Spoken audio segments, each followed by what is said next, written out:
enjoyed entertaining kids. Like some people are, they unwind in different ways. Either we're going out drinking or that. I could put on clown makeup and I was relaxed, and I enjoyed doing it. It was only twice a month that I did it. Yeah, this was not used then for a lure to draw kids to you No. John Wayne Gacy, aka the Killer Clown, is famous for raping, torturing, and unaliving 33 boys and stuffing their bodies into a crawl space beneath his home. If that numerology marker alone isn't enough to expose this whole thing as just another shabby Masonic script, I don't know what to tell you. But this is one of many stories that I'm going to cover, such as the Tate murders, the Zodiac Killer, Marilyn Monroe, Jeffrey Dahmer. It's all just another big fake designed to make you more fearful, make you fear other orientations, make you suspicious of everyone, especially just an unassuming man who lives next door. You should trust politicians, doctors, big pharma, execs, bankers, celebrities, and every bobblehead and numbnuts on TV. But your own neighbor, you should hold in extreme suspicion, never letting your kids play outside, and keeping your doors locked at all times. Ooh, scary. Make quick work of this one. So aside from the conspicuous 33, we're also told Gacy spent 18 months in jail, beginning in 1968 for sodomizing a teenage boy. Those two numbers, 33 and 18, appear within the first few paragraphs of his Wikipedia page and then get repeated several times just to make sure you don't miss them. We also get March 13th as the date of his death sentence. Anyhow, you should find it odd that Gacy only spent 18 months in jail for sodomizing a minor. He was sentenced to 10 years, but made parole after just a year and a half? Really? What they conveniently fail to mention on Gacy's Wikipedia page is that his first victim was not some no-name kid, but in fact the son of an Iowa congressman, Don Voorhees Sr. Here's where the story begins to fall apart. Gacy met Don Sr. through the Waterloo, Iowa chapter of the Jaycees, the junior chamber, where they were both members. Gacy was vice president and served on the board of directors. The junior chamber is a civic club founded in 1920 by Henry Gissenbier. Not sure the name, but whatever. A bank of Swiss ancestry. It appears to be a major spook feeder club with past members including Bill Clinton, Gerald Ford, Bill Gates, Al Gore, Howard Hughes, Charles Lindbergh, Richard Nixon, oh this is a good one, Elvis Presley, and Ronald Reagan. Yeah, exactly. The Waterloo chapter was apparently just a hangout for perverts and druggies, as Wikipedia tells us. And then here's a quote. Gacy and other Waterloo Jaycees were also deeply involved in wife swapping, prostitution, pornography, drug use. Gacy lured Voorhees to his house upon the promise of showing him heterosexual stag films regularly played at Jaycee events. Say what? I hope you see the problem here. If Don Sr., the congressman, was part of this club, would have been carousing in these orgiastic club meetings too, and potentially, quote, wife swapping, unquote, and participating in circle jerks with the likes of Gacy and others. But suddenly, Gacy touches his son and Don Sr. is outraged? Also, do you think Don Sr. would have involved police in the incident since it would risk exposing Jaycee Club's lascivious doings and thus tarnish his own public image?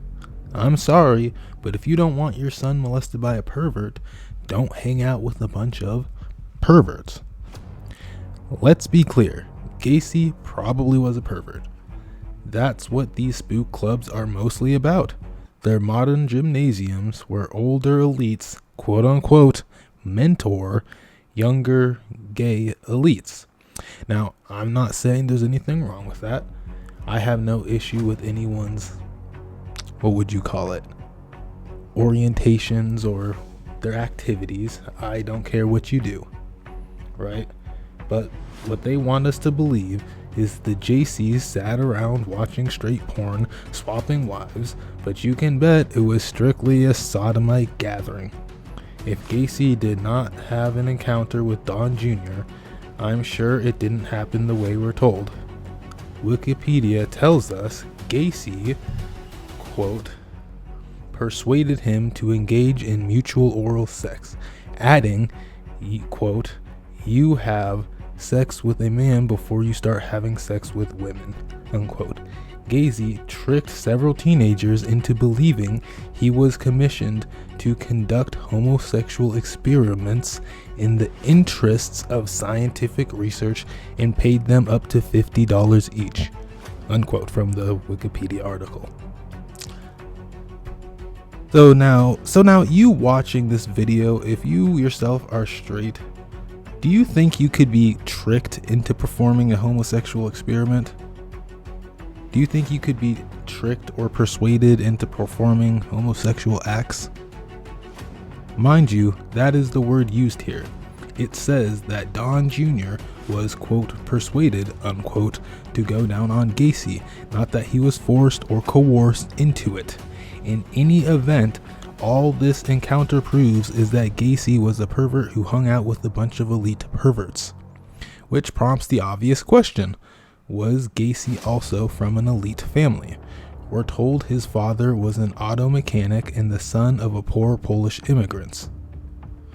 Gacy himself allegedly never finished high school, yet by his mid-20s, he was the third-ranked JC in the state of Illinois and was rubbing shoulders, and possibly other body parts, with a congressman by his mid-30s. And so by his mid-30s, he was also getting his picture taken with First Lady Rosalind Carter. You can see the picture on screen, which is taken just several months before his final arrest. Kinda curious, don't you think? Very, very strange.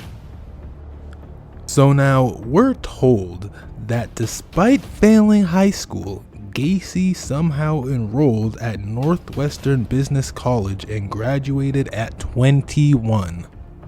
We're later told that Gacy completed 16 high school courses in less than 1 year while he was in jail for assaulting Voorhees.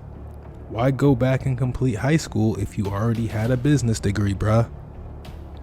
It's just sloppy story writing. Very, very sloppy. But, back to the question. So back to the story, we're told that Gacy was released from Iowa prison on probation under the condition he had to move in with his mother in Chicago. So have you ever heard of anybody doing anything like that ever? No, because a standard rule of probation is that you cannot move out of the state. You have to apply for something called an interstate compact transfer, and even then it is rejected, which it is very, very, very often. While still on probation in Chicago, Gacy was also charged with 2 accounts of SA, both of which were dismissed in court, and, quote, the Iowa Board of Parole did not learn of these incidents, unquote, according to Wikipedia. Shortly after his parole ended, and, quote, records of Gacy's previous criminal convictions were sealed, unquote. How convenient, by the way. The story literally makes no sense, since court records in this case would be sealed to protect the identity of the underage victim, not the offender's identity. So by this time, Gacy had already divorced his first wife, Marilyn Myers, with whom he had allegedly had 2 children, and in 1972, he married his second wife, Carol Hoff. Interesting that both his wives have Jewish last names, isn't it?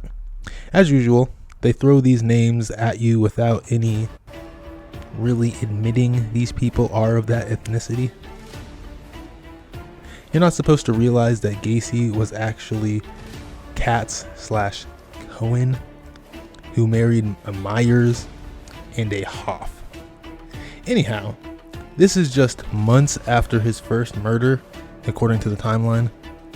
So Gacy, Carol, and her 2 daughters lived together for several years at the house where Gacy allegedly raped, killed, and buried all of his victims. The obvious question is, how did he get away with all these murders while his wife and 2 stepdaughters were living in the house? So, according to Wikipedia, quote, by 1975, Gacy had told his wife that he was bisexual. After the couple had sex on Mother's Day that year, he informed her that this would be the last time they would ever have sex. He began spending most evenings away from home, only to return in the early hours of the morning with the excuse he had been working late. His wife observed Gacy bring teenage boys into his garage and found gay prawn and men's wallets and identification inside the house. When she confronted Gacy about who these items belonged to, he informed her angrily that it was none of her business. Unquote from Wikipedia. So yeah, it is absolutely ridiculous, asinine, and just stupid to believe any of that. So just don't. If all Gacy wanted to do was molest and kill teenage boys, why did he go through the trouble of marrying a woman? Maybe you'll say that, oh, he got a thrill out of the possibility of being caught. Then why would he get angry when she started questioning things? If that was all this was just him getting off on getting caught, that would make no sense. Why would his wife continue to live with Gacy after finding out he was bisexual and wouldn't have sex with her anymore? And by the way, being bisexual means you're still interested in women equally or to a certain degree. So the whole story just literally makes no sense. And worst of all, we're supposed to believe Carol didn't do anything after finding out her husband was gay and frequently hosted teenage boys in their garage. You might argue, oh, it's because she was in love with him and didn't want him to go to jail. But let's be honest here, nothing about their marriage suggests that there was any love there. This was her second marriage. They had gotten married quickly and only had been married a few years, and oh yeah, they weren't even having sex anymore.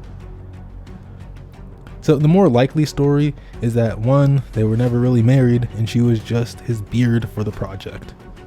Here's Gacy and Carol Hoff on their wedding day. So on screen, you'll see the picture. And notice how drastically the light exposure changes between his face and hers, indicating one or maybe both of them were pasted in. That's why they had to blur the edges where their shoulders meet. Right? Look at that. There's no other explanation for that blur. Literally none. Then there's the whole problem of the smell of the dozens of decomposing bodies in the crawl space. You really don't think Carol or her daughters or any of the people who came by the house would ever have noticed that? So we're told that he buried the bodies so there would be no odor, except that they later claimed the bodies did produce a noticeable smell. So another contradiction. And during the investigation, one of the detectives who was using Gacy's bathroom allegedly noticed a, quote, a smell he suspected could be that of rotting corpses emanating from a heating duct, unquote. Right. Then we're told that, quote, the officers who had searched Gacy's house previously had failed to notice this as the house had been cold, unquote. Okay, so they only smelled in the summer, but Carol and her daughters lived at that house for several summers in a row while these murders were actively happening. I guess they all had the COVID, and lost their sense of smell. Who knows? And you know, another thing that pops up is, when did Gacy have time to bury his victims in their crawl space? Carol's and their daughters never noticed all that time he spent down there. And what about the blood and other bodily fluid? Did Gacy just have a really good carpet cleaner? Again, none of this is feasible in the least. So guys, you gotta understand, someone in my house can open the fridge and take out some food, and me across the house in my room with the door closed can smell it. I can smell that. Yet we're supposed to believe Gacy carried out 33 rapes and murders under his family's nose without them knowing. Right. BS. And so given all this, we must assume the victim list was cobbled together from existing death lists or just fabricated entirely. And so for the sake of time, let's just look at the most publicized victim, Robert Jerome Piest. Piest? I don't know. Now, Mr. Robert, he was allegedly 15 years old when he was killed. Does that look like a 15-year-old to you? This dude could easily walk into a gas station and buy a beer. He was an honor roll student who worked part-time at Nissan Pharmacy. The Piests come from LaPorte County, Indiana, and if you trace them back, you get a link to Glassmans, a Jewish last name, and the Glassmans come from Posen, Germany, aka Poznan, Poland, same city that Gacy's grandfather comes from. Just another clue that everyone involved in this project was working for the same side and were probably all related. And also, I can't resist doing one more victim, and this one is easy since his name is William George Bundy. Do you get it? Two of the top dogs in the CIA during the 50s and 60s were brothers William and McGeorge Bundy. Either intelligence inserted this name as some kind of joke, or they did use one of their kids or nephews for the project. I mean, I'm kind of inclined to believe the latter given how similar they look on screen right now. I want you to note the very close facial match between William, who's on the far left side, and Ted, who's in the center. And on the right is Gary's victim, William Bundy, who is also very close to Ted.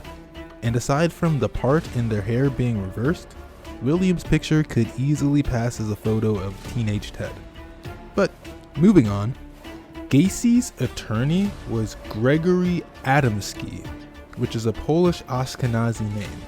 Was everyone assigned to this project a Polish Jew? Like, what is happening? Anyway, he may link us to George Adamski, the first person to have claimed contact with UFOs, by the way, which sparked this whole UFO craze in the 1950s.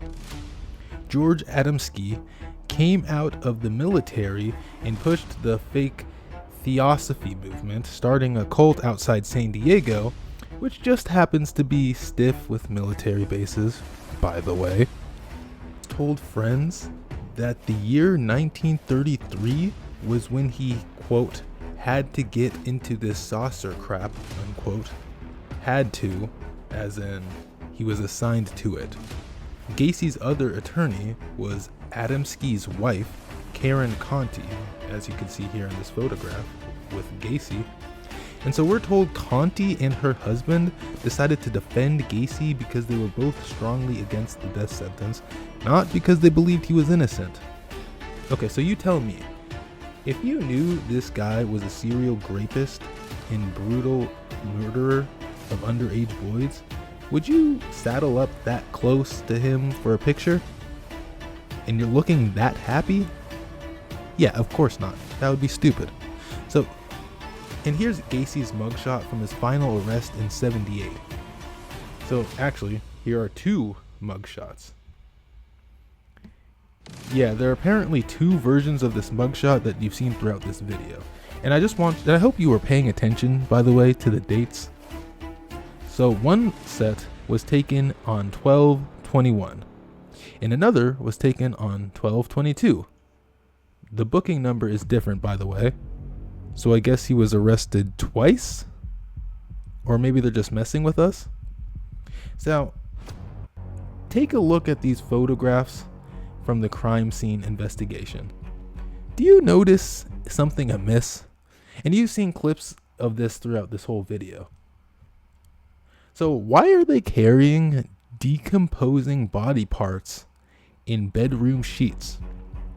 None of them have any gloves or face masks. And look, this man right here on screen is literally wearing a football jersey. If they're assisting in a crime scene investigation, shouldn't they be, I don't know, wearing some sort of official garb? Did they just grab the next door neighbor and ask him to lend a hand? The next one's even more absurd. You really think it was standard procedure to handle a corpse's dental remains with your bare hands? This was 1978, guys. And do you really think that guy would want to handle them with his bare hands? And who are all these plainclothes jokers standing around? No uniforms, no badges or IDs of any kind. This was not a crime scene, it was a film set. So let's see what the people's search engines turn up. At Intellius, a search on John Gacy in Illinois turns up 2 results which I've put on screen right now. The first result shows Gacy at the age he was when he was allegedly executed in 1994. The second result shows the same Gacy except that he's 69, which shouldn't have been his age in 2011. So you could argue that the databases maybe had a duplicate and they didn't recognize he died and kept counting his age. Okay, but in that case, why did it stop counting his age in 2011? Okay, so somebody named John Wayne Gacy must have died in 2011 or it would still be counting his age. The simple answer is that they manually created a duplicate to show him dying in 1994 but never scrubbed his original file. What this means is that Gacy actually did die in 2011. Where was he? Best guess is Los Angeles or Birmingham, since his duplicate file shows him living in those places even though he never did, according to his official biography. If you happen to live in LA or Birmingham and ever saw someone who looks suspiciously like Gacy, well, maybe you did see him. The real him. Okay, so to finish off this video, we should really ask ourselves, why the clown theme? Other than the creepy factor, why did they put it in the script? I think it's a marker linking us to hidden elites who script out most of our history. Just read one of the first things Wikipedia mentions about clowns. Quote, "The most ancient clowns have been found in the 5th dynasty of Egypt around 2400 BC. Unlike court jesters, clowns have traditionally served a socio-religious and psychological role, and traditionally the roles of priest and clown have been held by the same persons." Unquote. How fitting, then, that Gacy is really a Katz/Cohen, meaning he was from the corrupt priestly caste of Israel. Priests and clowns seem like opposites at first, one representing the sacred and the other representing the profane. But they are really 2 sides of the same Phoenician coin. The stage left and stage right of the same theater. They are played by the same actors. Priests and clowns have always been the domain of Jews/Phoenicians. A look at the history of modern clowns confirms this. The modern clown traces back to Joseph Grimaldi, an English actor and comedian from the early 1800s. Amazingly, they don't admit he was from the infamous House of Grimaldi, a Genoese noble family known for banking and maritime trade, aka the Phoenician Navy. Next famous clown in history was George Washington Lafayette Fox. Fox is a variant of Fuchs, a well-known Jewish name. After Fox, we get Bozo the Clown, created by NBC executive Alan Livingston, and the Times of Israel admits Livingston was Jewish.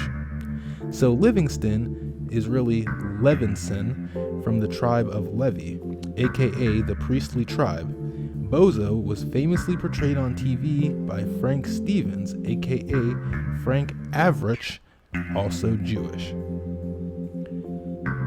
So what is the clown figure all about? It's a form of the trickster, a common archetype in mythology and folklore. Tricksters violate principles of social and natural order, playfully disrupting normal life and then re-establishing it on a new basis. By contrast, the priestly role is meant to establish and promote order. It's their age-old game of order ab chaos, where the priest signifies order and the clown signifies chaos. In other words, Gacy was just another agent of Operation Chaos.